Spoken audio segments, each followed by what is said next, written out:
Leitura comentada do livro Um Curso em Milagres, comigo, Luciana. Capítulo 4. As ilusões do ego. Seção 3. Amor sem conflito. É difícil compreender o que significa realmente. O reino do céu está dentro de você. Isso não é compreensível para o ego, que interpreta essa afirmação como se alguma coisa de fora estivesse dentro. E isso não significa coisa alguma. A palavra dentro é desnecessária. O reino do céu és tu, ou seja, o reino do céu é cada um de nós aqui manifestado. E ele pergunta: o que, além de você, foi criado pelo Criador e o que, além de você, é o seu reino? Então ele traz esse entendimento de que nós somos o reino do céu, que é o reino que Deus criou. É lindo, não é? Essa é toda a mensagem da expiação, uma mensagem que, na sua totalidade, transcende a soma de suas partes. Você também tem um reino que o seu espírito criou. Ele não cessou de criar por causa das ilusões do ego. As suas criações não são mais órfãs de pai do que você é. Teu ego e teu espírito nunca serão co-criadores, mas o seu espírito e o seu criador sempre o serão. Ele está dizendo aqui que o nosso ego e o espírito do ego, no caso aqui, né? Esse espírito que ele traz, que eu entendi, que é a nossa personalidade aqui no plano da Terra, nunca serão co-criadores, porque co-criar é criar com Deus. E ele continua, mas o seu espírito, nossa essência divina, o nosso ser mais elevado e o nosso Criador sempre serão co-criadores. Então a gente só cocria a nossa realidade, a vida que a gente quer, o mundo que a gente quer, quando a gente se alia ao nosso Criador. Tem confiança em que as suas criações estão em segurança tanto quanto você está. O reino é perfeitamente unido e perfeitamente protegido, e o ego não prevalecerá contra ele. Amém. Isso está escrito em forma de uma oração, porque é inútil em momentos de tentação. É uma declaração de independência. Aqui ele traz uma analogia ao documento da história americana, né, da independência dos Estados Unidos. Então, isso também nos torna independentes quando a gente diz o reino é perfeitamente unido e perfeitamente protegido. E o ego não pode destruí-lo, em nada do ego vai prevalecer contra ele. A gente tem que acreditar nisso. E ele afirma aqui, ó, você achará isso muito útil se o compreender inteiramente. A razão pela qual necessita da minha ajuda está em ter negado o seu próprio guia e, portanto, precisa de orientação. Meu papel é separar o verdadeiro do falso, de modo que a verdade possa ultrapassar as barreiras que o ego estabeleceu e, assim, brilhar na tua mente. Contra a nossa força unida, o ego não pode prevalecer. Então, quando a gente se une a essa consciência crística, ao Espírito Santo, ao nosso Criador e permite que tudo o que a gente fizer seja inspirado por essa tríade superior, o ego não pode prevalecer. Com toda certeza, é evidente agora a razão pela qual o ego considera o espírito como inimigo. Por quê? Porque quando o espírito se eleva, quando a gente entende que a gente é um ser espiritual, vivendo uma experiência material, o ego ele vai ficar realmente amedrontado e o ego não é mais necessário, porque a gente precisa reconhecer a nossa essência. Isso é o mais importante. Então, por isso que o ego considera o espírito como um inimigo.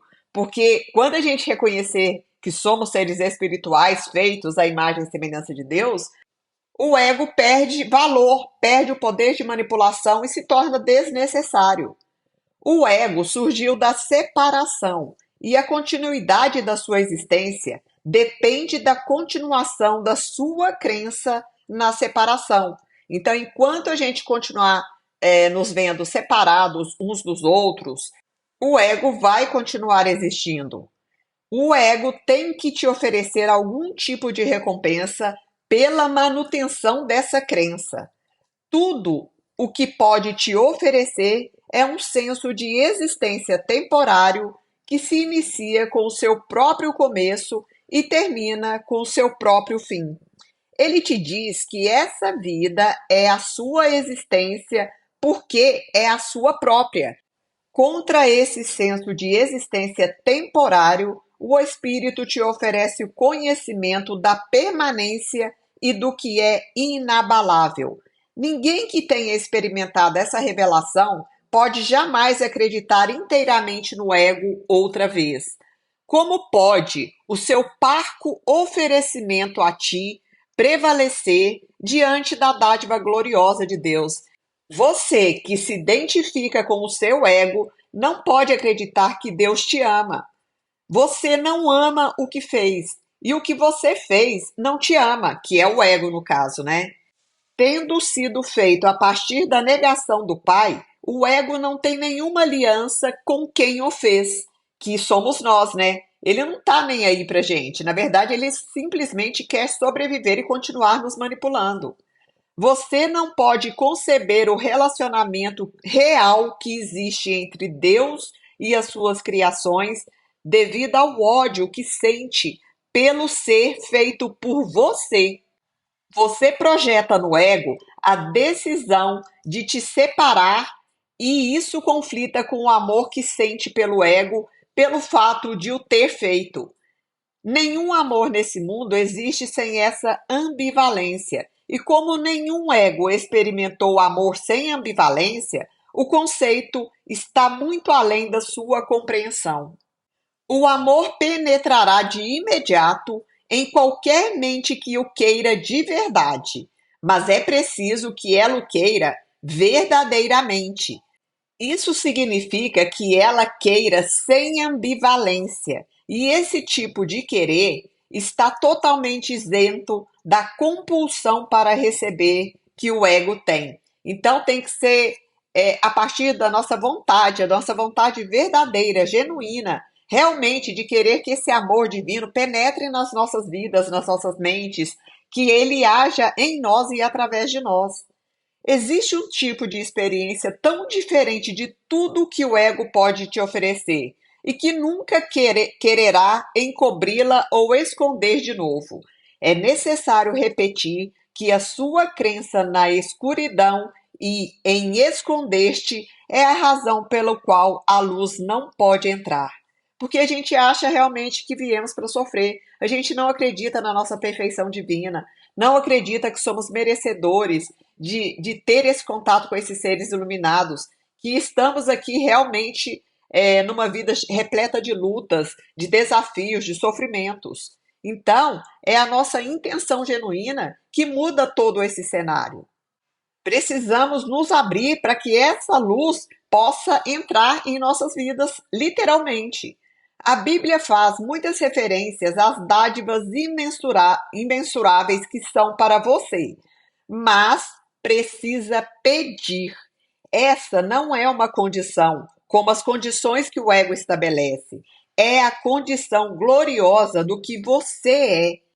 Peça para ser libertado das ilusões, peça para enxergar além das ilusões, dos enganos, peça para receber as dádivas imensas, imensuráveis que estão reservadas para você. Peça, se abra e faça aquilo que você precisa fazer também, esse trabalho interno. A mudança vai acontecer porque é nosso direito divino.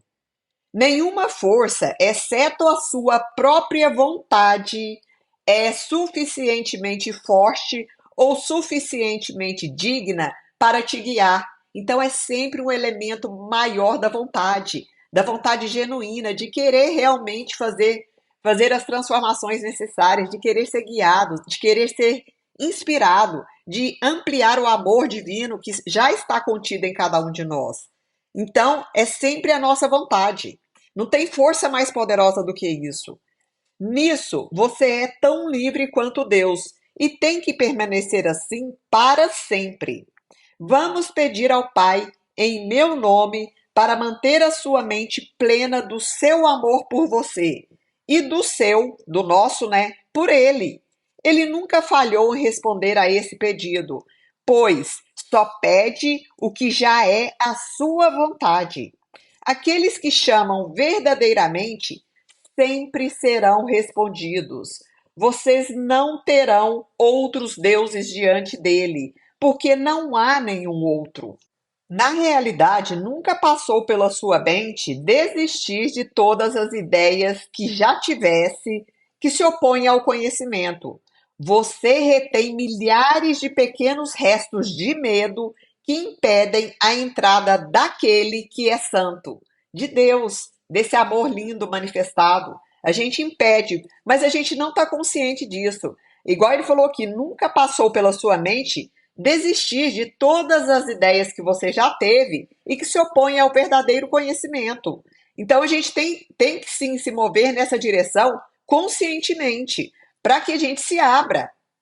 A luz não pode penetrar através das paredes que você faz para bloqueá-la e se recusa para sempre a destruir o que tem feito. Então a gente não abre mão das nossas crenças, dos nossos apegos, daquilo que a gente idealizou que fosse verdadeiro. Porque a gente acha, nossa, será que eu vivi uma vida repleta de enganos? Será que eu construí só ilusões? E sim, gente, construímos sim muitas ilusões e que a gente muitas vezes não está disposto a abrir mão delas, dos enganos. E esses enganos é que nos impedem de acessar a nossa luz. E continua aqui: ninguém pode ver através de uma parede, mas eu posso contorná-la. Vigia a sua mente buscando os restos de medo, ou não será capaz de me pedir que faça isso, que contorne essas paredes, esses muros que a gente criou. Então, vigiemos mais a nossa mente e vamos buscar tudo aquilo, trazer a consciência, porque só trazendo para a nossa consciência é trazer, mas sem se apegar às dores, sem se apegar àquilo que nos causou o sofrimento ou que nos causou o medo. É trazer justamente para fazer essa entrega para o Espírito Santo, para a consciência crística, para que aquilo possa ser liberado. A gente precisa reconhecer, falar: não, tá certo. Eu tive medo de ser humilhado, eu tive medo de não receber amor suficiente, eu tive medo de ser rejeitado, eu tive medo de ser traído, eu tive medo de faltar dinheiro. Eu tive medo de não conseguir realizar tudo aquilo que eu pretendia. Traga a luz, traga a consciência, traga para o seu entendimento agora esses medos que ocorreram na sua vida, para que você possa entregá-los ao Espírito Santo, para que eles possam ser liberados e curados. É muito bonito, gente. Nunca nos disseram isso. A gente só precisa fazer esse movimento de entrega, trazer à nossa consciência aquilo que nos causou algum desconforto, alguma dor, algum medo, alguma raiva, trazer reconhecendo que isso aconteceu, mas entregando. Tá aqui, ó, isso aqui tudo aconteceu na minha mente, com os meus sentimentos, nas minhas emoções, e tá aqui. Que seja feita a sua vontade com isso aqui, e não a minha. Eu libero, gente. É muito bonito. Eu só posso te ajudar de modo como nosso Pai nos criou. Eu vou te amar e te honrar e manter completo respeito por aquilo que já tem feito, mas não vou apoiar o que fez a não ser que seja verdadeiro. Então ele está falando aqui o quê? Que vai nos apoiar, nos amar e nos honrar, apesar de tudo aquilo que a gente acredita que fez, e ele terá completo respeito. Olha que lindo!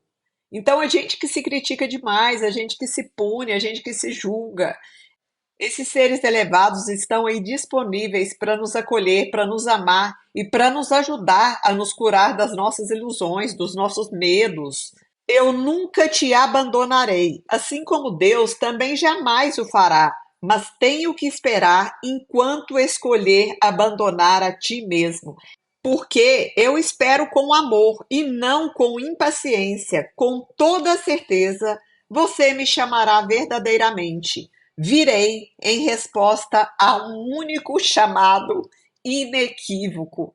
Gente, é muito lindo esse cuidado. Então a gente tem que parar de abandonar a gente mesmo em função de querer agradar tudo, todos, de querer ser como o mundo acha que a gente tem que ser. A gente está se abandonando. A cada vez que a gente tenta se moldar naquilo que causa algum desconforto na gente só para agradar esse mundo de aparências, esse mundo externo, ou pessoas que dizem que a gente tem que ser do jeito que elas acreditam, a gente está abandonando a nós mesmos. E ele diz aqui, ele vai esperar, porque a gente com certeza vai chamá-lo em algum momento. É somente quando o sofrimento estiver profundo? Espero que não, espero que a gente chame a partir desse entendimento aqui que já está sendo mostrado nessa leitura. É muito bonito, olha só. Virei em resposta a um único chamado inequívoco, de um único chamado verdadeiro. Vigia com cuidado e vê o que é que está realmente pedindo. Seja muito honesto com você mesmo nisso, pois é preciso que não escondamos nada um do outro. Olha que lindo, como se fosse possível a gente escolher aquilo que se passa, as nossas dores, os nossos sofrimentos, os nossos medos desse plano espiritual. Mas a gente acha que sim, que quando a gente não fala nisso com outras pessoas, quando a gente não expõe, a gente está escondendo de todo mundo. E isso é um engano que a nossa mente nos leva a acreditar. O que ele está querendo dizer aqui, se a gente pedir, se a gente chamar por ele, pedir por ajuda verdadeira, teremos que nos expor sim, teremos que despir toda essa roupagem de ilusões que a gente criou para esconder aquilo que está ali nos causando uma ferida profunda, mas que a gente não olha para isso. Se você realmente vai tentar fazer isso, terá dado o primeiro passo na direção de preparar a sua mente para a entrada daquele que é santo. Vamos nos preparar para isso juntos, pois uma vez que ele tiver vindo, você estará pronto para me ajudar a fazer com que outras mentes estejam prontas para ele. Então, a nossa mudança, ela reflete no mundo, gente. A gente só consegue fazer mudanças externas a partir da nossa própria mudança interna. É isso que vai mover o mundo. Por quanto tempo vai negar a ele o seu reino? Por quanto tempo a gente vai negar a esse ser elevado, o nosso eu superior, esse eu crístico, vai negar o reino de Deus a ele? Na sua própria mente, embora negada pelo ego, está a declaração da sua liberação. Deus te deu todas as coisas. Esse único fato significa que o ego não existe e faz com que ele fique profundamente amedrontado. E eu já adianto aqui, porque o ego, ele é uma energia manipuladora, um pensamento manipulador, um não, né? Vários, inúmeros, infinitos pensamentos que vão nos levar a duvidar disso que está sendo falado aqui. E ele vai atrair para a gente situações que vão fazer a gente pensar, nossa, realmente não tem outra saída. É esse sofrimento aqui e pronto, não tem como sair disso. É impossível. É impossível só para o ego, para essa mentalidade equivocada. Porque para Deus nada é impossível. E aqui já está dito, ele já te deu todas as coisas. Então, aqui ele continua, olha que bonito. Na linguagem do ego, ter e ser são diferentes, mas para o Espírito Santo são idênticos. O Espírito Santo tem o conhecimento de que você, ao mesmo tempo, tem tudo e é tudo. Então, é uma verdade. A gente que precisa se abrir para isso. Nós temos tudo, todo o conhecimento infinito da mente de Deus, porque nós somos expressões desse Deus amoroso, e também somos tudo. É muito, muito libertador isso daqui. Qualquer distinção nesse sentido só é significativa quando a ideia de receber, que implica uma falta, já foi aceita. Então, quando a gente acha realmente que nos falta algo, porque ele está falando aqui, afirmando que nós temos tudo e somos tudo. Para o Espírito Santo, nós já somos tudo e temos todo o conhecimento dentro de nós. Só precisamos acessá-lo. Mas se a gente acredita que não, isso implica que a gente tem que receber isso de algum lugar. Então, subentende-se que isso nos falta. Isso, se for uma ideia aceita, é isso também que vai se materializar na nossa vida. É por isso que não fazemos nenhuma distinção entre ter o reino de Deus e ser o reino de Deus. O calmo ser do reino de Deus, que na sua mente sã é perfeitamente consciente, é cruelmente banido da parte da mente regida pelo ego. O ego está desesperado, porque se opõe literalmente a probabilidades invencíveis, esteja você dormindo ou acordado. Dormindo ou acordado aqui é ciente dessa outra realidade ou não. Considera o quanto tem estado disposto a ser vigilante para proteger o seu ego e quão pouco para proteger a sua mente certa. Quem, senão os insanos, empreenderia acreditar no que não é verdadeiro e depois proteger essa crença às custas da verdade? Então, ele literalmente diz que é uma insanidade, porque se a gente não estiver vigilante, a gente está protegendo o nosso ego. Aí a gente protege as raivas, as mágoas, os julgamentos, as críticas, os medos, porque a gente justifica, fala, não, isso é real, isso tem razão de acontecer sim. Eu vivo isso. Porque você só vive aquilo que é uma verdade para você. Vive a partir das suas crenças. E se você acreditar em todo esse tipo de sofrimento, aí sim você vai viver isso literalmente. É simples. Fim da leitura do livro-texto.